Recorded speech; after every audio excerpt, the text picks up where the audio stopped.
Hello, ഇനി നമുക്കൊരു egg pudding ഉണ്ടാക്കിയാലോ. വളരെ ഈസി ആയിട്ട് നമുക്ക് ഉണ്ടാക്കാൻ പറ്റുന്നതാണ്. കുട്ടികൾക്കൊക്കെ നല്ല ഇഷ്ടമാവുന്ന ഒരു പുഡിങ്ങാണ്. അപ്പോൾ നമുക്കത് എങ്ങനെയാണ് ഉണ്ടാക്കുന്നതെന്ന് നോക്കാം. ഞാനൊരു ബൗളിലോട്ട് ഒരു മുട്ട പൊട്ടിച്ചൊഴിച്ചിട്ടുണ്ട്.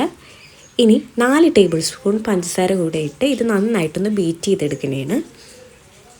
ഇത് നന്നായിട്ട് മിക്സായി കഴിയുമ്പോഴേക്കും ചെറു ചൂടുള്ള ഒരു ഗ്ലാസ് പാല്, ചെറു ചൂടുള്ള ഒരു ഗ്ലാസ് പാല് കൂടി ഇതിലോട്ട് ആഡ് ചെയ്ത് കൊടുക്കുന്നുണ്ട്. ഇനി ഇത് മൂന്നും കൂടി നമുക്ക് നല്ലപോലെ മിക്സ് ചെയ്ത് കൊടുക്കാം കേട്ടോ.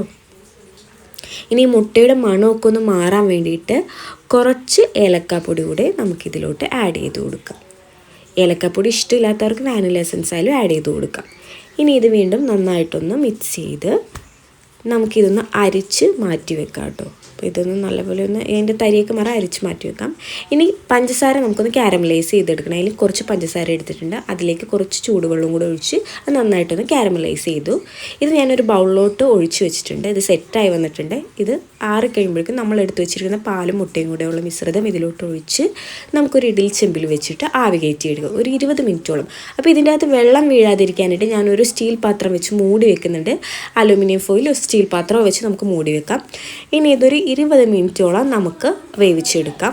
ഇപ്പോൾ ഇത് വെന്ത് വന്നിട്ടുണ്ട്. ഇത് ആറിക്കഴിഞ്ഞിട്ടൊരു 2 മണിക്കൂർ ഞാൻ ഫ്രിഡ്ജിൽ വെച്ചായിരുന്നു. ഇനി നമുക്കിത് ഡിമോൾഡ് ചെയ്തെടുക്കാം.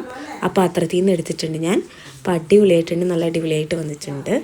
നിങ്ങൾക്ക് ഫ്രീസ് ചെയ്യണ്ടെന്നുണ്ടെങ്കിൽ അത് ആറിക്കഴിഞ്ഞ ശേഷം നമുക്ക് എടുക്കാം കേട്ടോ. അപ്പോൾ ഞാൻ കുറച്ച് നേരം ഒന്ന് തണുപ്പിച്ചിട്ടാണ് ഞാൻ എടുത്തത്. ഇനി ഒരു ഭംഗിക്ക് വേണ്ടിയിട്ട് ഒരു കാഷ്യൂനട്ട് കൂടെ ഞാൻ വെച്ച് കൊടുത്തിട്ടുണ്ട് ടോപ്പിലായിട്ട്. അപ്പോൾ അടിപൊളിയാണ്, കുട്ടികൾക്കൊക്കെ വളരെ ഇഷ്ടപ്പെടും. എല്ലാവരും ട്രൈ ചെയ്ത് നോക്കണേ.